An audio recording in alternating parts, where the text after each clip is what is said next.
Hello everyone, welcome back to another video. And today we will be discussing The Legend of a Good Woman by Geoffrey Chaucer. Legend of a good women എന്ന വർക്കിൽ തന്നെ legend of ക്ലിയോപാട്രയെ കുറിച്ചാണ് നമ്മൾ സമ്മറിയും അനാലിസിസും ഈ ഒരു വീഡിയോയിൽ നോക്കുന്നത്. നിങ്ങൾ ആദ്യമായിട്ടാണ് ചാനൽ കാണുന്നതെങ്കിൽ ഇംഗ്ലീഷ് ലിറ്ററേച്ചർ റിലേറ്റഡ് ആയിട്ടുള്ള കോണ്ടന്റിന് വേണ്ടി തീർച്ചയായും സബ്സ്ക്രൈബ് ചെയ്യുക. ലെജൻഡ് ഓഫ് ഗുഡ് വിമനെ കുറിച്ച് പറയുകയാണെങ്കിൽ ജെഫ്രി ചോസറാണ് എഴുതിയിട്ടുള്ളത്. ഇതൊരു ഇൻകംപ്ലീറ്റ് വർക്കാണ്. ഹീറോയിക് കപ്ലറ്റിൽ എഴുതുന്ന ആദ്യത്തെ ഇംഗ്ലീഷ് പോയമാണ്. ഇത് ഒരു പ്രൊലോഗും 9 ടെയിൽസും ആണ് ഇതിൽ വരുന്നത്. പക്ഷെ ഇത് കംപ്ലീറ്റ് ചെയ്യാൻ ചോസറിന് സാധിച്ചിട്ടില്ല. ഇതിൻ്റെ തീം എന്ന് പറയുന്നത് women betrayed by wicked men. അങ്ങനെ ഒരു സ്ത്രീകളെക്കുറിച്ച്, അവരുടെ ഒരു ക്വാളിറ്റീസിനെ കുറിച്ച്, അവരുടെ വേർച്യൂസിനെ കുറിച്ച് പറയുന്ന ഒരു വർക്കാണ്. ഇതിൽ ആദ്യത്തെ ലെജൻഡായിട്ടാണ് ലെജൻഡ് ഓഫ് ക്ലിയോപാട്ര വരുന്നത്. സമ്മറി നോക്കുകയാണെങ്കിൽ ക്യൂപ്പിഡ് റിക്വസ്റ്റ് ചെയ്യുന്നു എന്നുള്ള രീതിയിലാണ് ഈ ഒരു ലെജൻഡ് വരുന്നത്.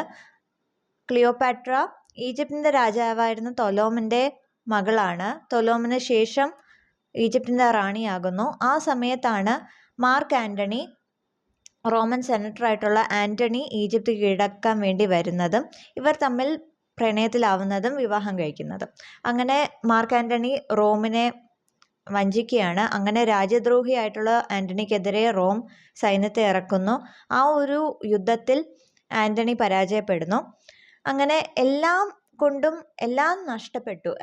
അഭിമാനമായാലും അതുപോലെ തന്നെ സ്റ്റാറ്റസ് ആയാലും എല്ലാം കൊണ്ടും എല്ലാം നഷ്ടപ്പെട്ട ആൻ്റണി അവസാനം സൂസൈഡ് ചെയ്യുന്നു.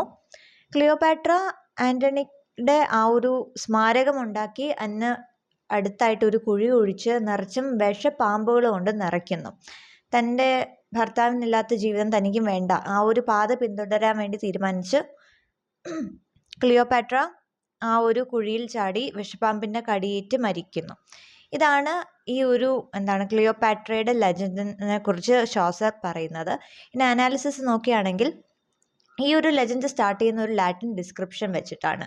ഇതിൻ്റെ ഇംഗ്ലീഷ് ട്രാൻസ്ലേഷൻ വരുന്നത് here begins the legend of Cleopatra, martyr and Queen of Egypt. അപ്പോൾ ഇവിടെ ക്ലിയോപാട്ര ഈജിപ്തിൻ്റെ റാണിയായിട്ട് മാത്രമല്ല, ഒരു രക്തസാക്ഷിയായിട്ടും കൂടി ചോസർ മെൻഷൻ ചെയ്യുന്നുണ്ട്. അതെന്തുകൊണ്ടാണ്?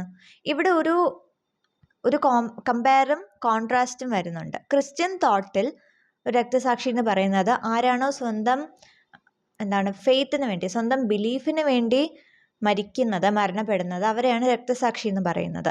മിഡിൽ ഏജസിൻ്റെ സമയത്ത് ഒരു കൂട്ടം സ്ത്രീകളെ വേർജിൻ മാർട്ടിയേഴ്സ് എന്ന് വിളിച്ചിട്ടുണ്ടായിരുന്നു.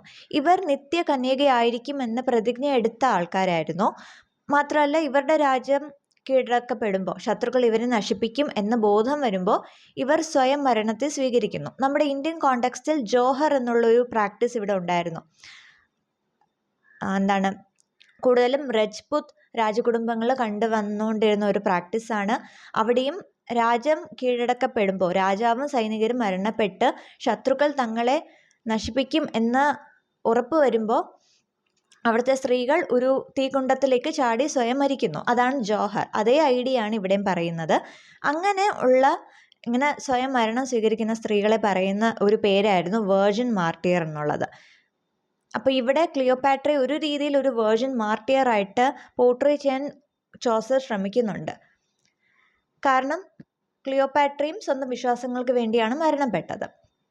പക്ഷേ ഇവിടെ കോൺട്രാസ്റ്റ് ആയിട്ട് വരുന്നത് എന്തുകൊണ്ടാണ്? ഒരു കൺവെൻഷനൽ ആയിട്ടുള്ള ഫീമെയിൽ മാർട്ടിയർ അല്ല ക്ലിയോപാട്ര. അവിടെ വേർജിൻ മാർട്ടിയേഴ്സ് അവരുടെ നിത്യകന്യകത്വം സംരക്ഷിക്കാൻ വേണ്ടിയാണ് മരണപ്പെടുന്നതെങ്കിൽ ക്ലിയോപാട്ര ഇവിടെ ഒരു മാരീഡ് വുമൺ ആയിട്ട് സ്വന്തം ഭർത്താവിൻ്റെ പ്രണയത്തിന് വേണ്ടിയാണ് മരണപ്പെടുന്നത്. അങ്ങനെയാണ് ഒരു കൺവെൻഷനൽ ഐഡിയയിൽ നിന്ന് ക്ലിയോപാട്ര മാറി നിൽക്കുന്നത്. മാത്രമല്ല, ഈ ഒരു ക്രിസ്ത്യൻ തോട്ടിൽ തന്നെ സൂയിസൈഡ് എന്ന് പറയുന്നത് ഒരിക്കലും മാപ്പർഹിക്കാത്ത ഒരു പാപമായിട്ടാണ് കാണുന്നത്. പക്ഷേ വേർജിൻ മാർട്ടിയേഴ്സിൻ്റെ കീഴിൽ ഞാൻ പറഞ്ഞു, അവരുടെ വിശ്വാസങ്ങൾക്ക് വേണ്ടിയാണ് അവർ മരണപ്പെടുന്നത്, അവർ സൂയിസൈഡ് ചെയ്യുന്നത്. അതുകൊണ്ട് ആ ഒരു പോയിന്റ് കൊണ്ടാണ് അവരെ മാർട്ടിയേഴ്സ് എന്ന് വിളിക്കുന്നത്, അവരെ ഒരു രക്തസാക്ഷികൾ എന്ന് കാണുന്നത്. അവർ ചെയ്ത തെറ്റ് ശരിക്കും തെറ്റല്ല, പാപമല്ല, അവർ സ്വർഗം അർഹിക്കുന്നു എന്ന് പറയുന്നത്. പക്ഷെ ക്ലിയോപാട്ര ഇവിടെ അങ്ങനെയല്ല. ക്ലിയോപാട്ര സൂയിസൈഡ് ചെയ്യുന്നതും സ്വന്തം വിശ്വാസങ്ങൾക്ക് വേണ്ടിയാണെങ്കിൽ പോലും എന്താണ്, she is not a chaste woman. കാരണം മാർക്ക് ആൻ്റണി ഈജിപ്തിൽ വന്ന സമയത്ത് വിവാഹിതനായിരുന്നു. സ്വന്തം ഭാര്യയും മക്കളെയും ഉപേക്ഷിച്ച് ഈജിപ്തിലെത്തുന്നു, ക്ലിയോപാട്രയെ കാണുന്നു, ഇഷ്ടത്തിലാവുന്നു, കല്യാണം കഴിക്കുന്നു. അങ്ങനെ ഒരു വിവാഹിതനായിട്ടുള്ള ഒരു മനുഷ്യനെ സെഡ്യൂസ് ചെയ്ത് കല്യാണം കഴിച്ചു, അയാളെ ഒരു രാജ്യദ്രോഹിയാക്കി എന്നുള്ള രീതിയിൽ ഒരു പോർട്രയലാണ് ക്ലിയോപാട്രയ്ക്ക് സാധാരണ വരുന്നത്. And it is not flattering. പക്ഷേ എന്നാൽ പോലും ഇവിടെ ആ ഒരു കാര്യം ചോസർ മെൻഷൻ ചെയ്യുന്നില്ല. ചോസർ ഇവിടെ സ്വന്തം വിശ്വാസങ്ങൾക്ക് വേണ്ടി മരിച്ച, സ്വന്തം പ്രണയത്തിന് വേണ്ടി മരിച്ച ഒരു വേർച്വസ് ആയിട്ടുള്ള ഒരു വുമൺ ആയിട്ടാണ് ക്ലിയോപാട്രയെ പോർട്രേ ചെയ്തിരിക്കുന്നത്. മാത്രമല്ല ഈ ഒരു പ്രൊലോഗിൽ തന്നെ ക്ലിയോപാട്രയുടെ ഒരു 90% ഏജൻസിയും ചോസർ എടുക്കുന്നത്. ഒരിക്കൽ പോലും നമുക്ക് ഇവർ രണ്ടുപേരും മാർക്ക് ആൻ്റണിയും ക്ലിയോപാട്രയും പ്രണയത്തിലാവുന്നത് കാണാൻ സാധിക്കുന്നില്ല. നമ്മൾ കാണുന്നത് ആൻ്റണി ഈ ഒരു വിവാഹത്തിന് ശേഷം ഈ ഒരു പ്രണയത്തിൻ്റെ പേരിൽ രാജ്യദ്രോഹിയായി മാറുന്നു, റോമിനെ ചതിക്കുന്നു എന്നുള്ള രീതിയിൽ ഒരു പോർട്രയൽ മാത്രമാണ് കാണുന്നത്. ഇവർ പ്രണയത്തിലാകുന്ന കോണ്ടെക്സ്റ്റ് നമുക്ക് മനസ്സിലാകുന്നില്ല. അതുപോലെ തന്നെ ക്ലിയോപാട്രയുടെ ഫീലിങ്സ് നമുക്ക് ഇവിടെ മെൻഷൻ ചെയ്യുന്നില്ല. ആകെ ലൈൻ 615 ചോസർ പറയുന്ന ഒരു മെൻഷൻ മാത്രമുണ്ട്. ഇവരുടെ വിവാഹത്തിന് ശേഷം ക്ലിയോപാട്ര പറയുന്നു, എങ്ങനെയാണോ ഞാൻ ആഗ്രഹിച്ചത് അതുപോലെ തന്നെ എനിക്ക് ആൻ്റണിയെ കിട്ടി എന്നുള്ളൊരു ലൈൻ മാത്രമാണ് മെൻഷൻ ചെയ്യുന്നത്. പക്ഷേ ഇത് വിവാഹത്തിന് ശേഷമാണ്. ഇത് വിവാഹത്തിന് മുമ്പായിരുന്നു പറഞ്ഞിരുന്നെങ്കിൽ ഒരു പക്ഷേ ക്ലിയോപാട്ര ഒരു സെഡക്ട്രസ് ആണ് എന്നുള്ള രീതിയിൽ ക്രിറ്റിക്സിന് പറയാമായിരുന്നു. പക്ഷേ ഇത് വിവാഹത്തിന് ശേഷം, ഭാര്യന് ശേഷം പറയുമ്പോൾ ഇതിൻ്റെ ഒരു കോണ്ടെക്സ്റ്റ് ഡിഫറെൻ്റ് ആവും. ഇത് ആ ഒരു പ്രണയം, സാഫല്യം കഴിഞ്ഞ ഒരു സ്ത്രീയുടെ ഒരു പോയിന്റ് ഓഫ് വ്യൂ ആയിട്ട് പ്രസൻറ്റ് ചെയ്യാൻ സാധിക്കും. So instead of being a seductress, she is presented as a virtuous woman who believes in the chastity of marriage. ഈ ഒരു ഫേവറിസം വേറൊരു കോണ്ടെക്സ്റ്റിൽ നമുക്ക് കാണാൻ സാധിക്കും. ആൻ്റണിയും ക്ലിയോപാട്രയും പോർട്രേ ചെയ്തിരിക്കുന്ന രീതി ഇവിടെ നോക്കുകയാണെങ്കിൽ, മാർക്ക് ആൻ്റണി ഞാൻ നേരത്തെ പറഞ്ഞു, എല്ലാ രീതിയിലും അധികാരവും സമ്പത്തും അതുപോലെ തന്നെ അഭിമാനവും നഷ്ടപ്പെട്ട വേറൊരു വഴിയും ഇല്ലാതെ മരണത്തെ സ്വീകരിച്ച ഒരു വ്യക്തിയായിട്ടാണ് ആൻ്റണിയെ കാണിക്കുന്നത്. പക്ഷേ ക്ലിയോപാട്ര ഇവിടെ ഉത്തമ ഭാര്യയായിട്ട്, ഒരു കൺവെൻഷണൽ ആയിട്ടുള്ള ഒരു ഭാര്യയായിട്ട്, ഭർത്താവ് മരിക്കുന്ന സന്ദർഭത്തിൽ ഭർത്താവിൻ്റെ പ്രണയത്തിന് വേണ്ടി അതേ പാത സ്വീകരിക്കുന്ന, ഏകദേശം വെർജിൻ മാർട്ടിയേഴ്സിൻ്റെ ഒരു ഐഡിയ ആയിട്ട് സിമിലർ ആയിട്ട് നിൽക്കുന്ന ഒരു സ്റ്റോറിയാണ് ക്ലിയോപാട്രയ്ക്ക് ഇവിടെ ചോസർ കൊടുത്തിട്ടുള്ളത്. അപ്പോൾ ഇവിടെ ആൻ്റണിയെ പോർട്രേ ചെയ്യുന്നത് എങ്ങനെയാണ്? Hot headed, weak. അതേസമയം ക്ലിയോപാട്ര എങ്ങനെയാണ് കാണിക്കുന്നത്? Epitome of a good women, almost equal to a saint. ഇങ്ങനൊരു കോൺട്രാസ്റ്റ് നമുക്ക് കാണാൻ സാധിക്കും. ഈ ഒരു ഇൻകൺസിസ്റ്റൻസിയുടെ കാരണം എന്താണ്? ഒരുപക്ഷെ നമുക്ക് വിചാരിക്കാം ചോസറിന് ക്ലിയോപാട്രയോടുള്ളൊരു സിമ്പതി അതുകൊണ്ടായിരിക്കാം ഈ ഒരു പോർട്രയൽ വന്നത്, അല്ലെങ്കിൽ മാർക്ക് ആൻ്റണിയെക്കുറിച്ചുള്ള ഒരു ക്രിട്ടിക്കലായിട്ടൊരു ജഡ്ജ്മെൻറ്റ്, അതുകൊണ്ടായിരിക്കാം ഈ ഒരു കോൺട്രാസ്റ്റിംഗ് ഇവിടെ വന്നതെന്ന് നമുക്ക് തോന്നാം. ഒരുപക്ഷെ ചോസർ പറയുന്നുണ്ടാവും, ചരിത്രം ഒറ്റൊരു സത്യം മാത്രമല്ല, history is always A matter of interpretation എന്നൊരു പോയിന്റ് ഒരുപക്ഷെ ചോസർ ഇവിടെ എടുത്തു പറയാൻ ആഗ്രഹിക്കുന്നുണ്ടാവും. കാരണം ചരിത്രം എത്ര തന്നെ നടന്നു പോയിട്ടുള്ള കാര്യങ്ങളെക്കുറിച്ച് പറയുന്ന കാര്യങ്ങളാണെങ്കിലും അത് ഒരു ഇൻ്റർപ്രിട്ടേഷൻ്റെ ഭാഗമായിട്ടാണ് വരുന്നത്. ഇപ്പോൾ ക്ലിയോപാട്രയും ആൻ്റണിയും മരണം സ്വീകരിച്ചു. അവരുടെ ഒരു സൂയിസൈഡിൽ ഒരുപക്ഷെ അത് വായിക്കുന്ന ഒരാൾക്ക് ഭീരുത്വമായിട്ട് തോന്നാം, വളരെ ഭീരത്വം നിറഞ്ഞൊരു തീരുമാനമായിട്ട് തോന്നാം. പക്ഷെ മറ്റൊരു വ്യക്തിക്ക് അത് ഒരു ധീരമായൊരു, വേറൊരു പോംവഴി ഇല്ലാത്തതുകൊണ്ട് അവരത് സ്വീകരിച്ചു എന്നുള്ള രീതിയിൽ ഒരു ധീരമായിട്ടുള്ളൊരു തീരുമാനമായിട്ട് തോന്നാം. ഇത് രണ്ടും രണ്ട് പോയിന്റ് ഓഫ് വ്യൂ ആണ്, പക്ഷെ ഒരേ ഇവൻറ്റിനെ കുറിച്ചുള്ളതാണ്. ഇതുകൊണ്ടാണ് ഇത് history is always A matter of interpretation എന്ന് പറയാൻ കാരണം.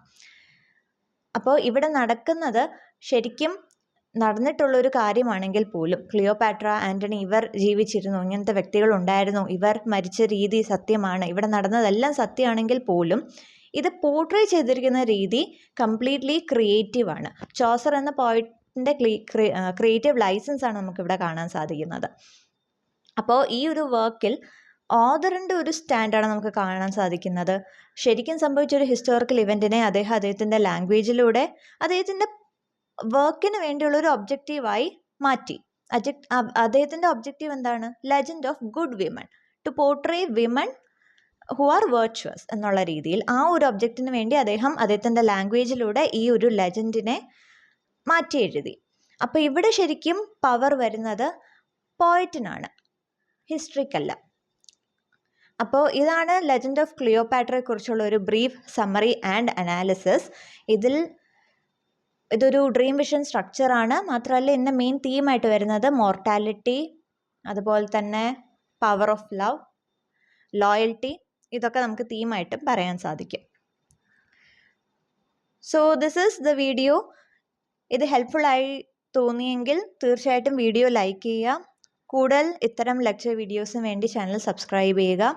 ഈ ഒരു നോട്ട്സ് ഞാൻ എൻ്റെ ടെലിഗ്രാം ചാനൽ ഷെയർ ചെയ്യുന്നതായിരിക്കും.